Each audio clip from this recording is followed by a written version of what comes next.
So for Lab 5, our main objective is to analyze the motion of falling objects and determine the forces acting on them. By the end of this video, we will find that there are more forces than just gravity acting on falling objects. Due to one of these forces, drag, we'll see that falling objects reach a terminal velocity at which they no longer accelerate. So for the slow object of this video, I chose a slightly deflated balloon. The video starts with the balloon at rest just after it's released and ends just before it hits the ground. The axis starts with an origin where the balloon starts and goes all the way down to where the center of the balloon at the end of the video. You can see the tracker analyze the motion and place it into this graph. So to make a model representing this, we use VPython with initial conditions of 0 because the object would be at rest with no velocity.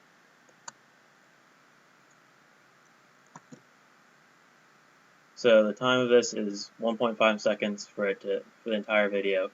Gravity is 386, which is 9.8 meters per second in inches. The only force we'll be analyzing here will be gravity at first. So if we run this,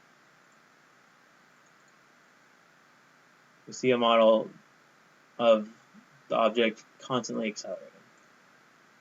And if we compare this to the data we have from Tracker, we'll see that's not quite accurate, which leads us to believe that there's other forces acting on the object. So if we go back to our model and we add in the force of drag, which is proportional to the velocity times some small constant, we get a more accurate model. So if we compare these side by side, you see it's a much closer representation. As you can see, it accelerates, but then reaches some point where it doesn't accelerate any further and goes at a constant velocity, which matches the data that we retrieved from Tracker. So if we look at the fast falling object,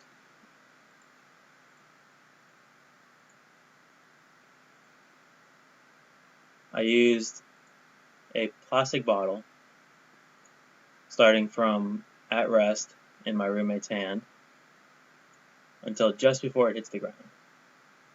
Once again, the axis starting from where the bottle is at the beginning of the video and ending right where the bottle is just before it hits the ground.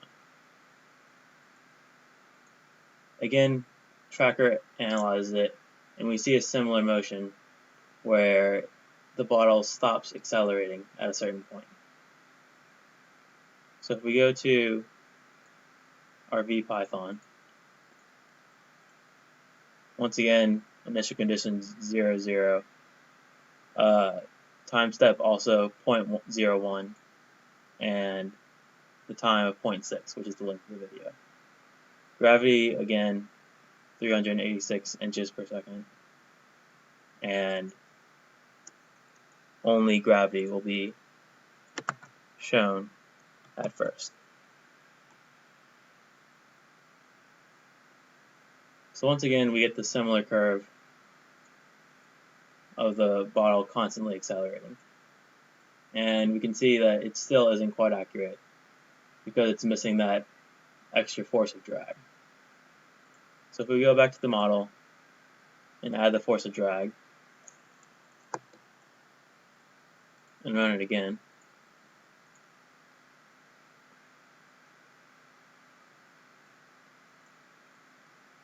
we get a model much more similar to the data we got from Tracker. So what if, for the slow falling object, what if the object was thrown instead of starting from rest?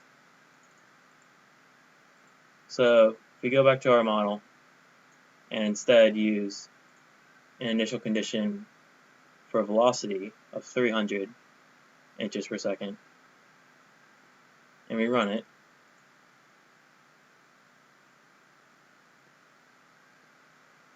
we see the object actually slows down, but it still returns to that constant speed.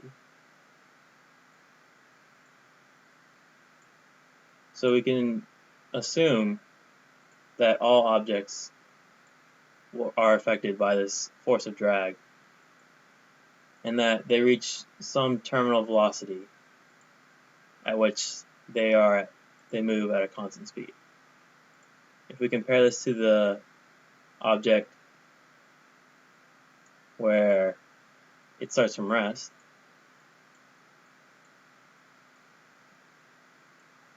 we can see that the slope of the lines are actually very similar. What does this mean? This means that regardless of how the object starts out, at what speed it starts, it'll still reach that same terminal velocity. Why is that? Because the force of drag is proportional to the velocity. So force of gravity is constant regardless of the object's speed. And the force of drag will continually increase until it's equal to gravity, which will leave the object at some steady pace.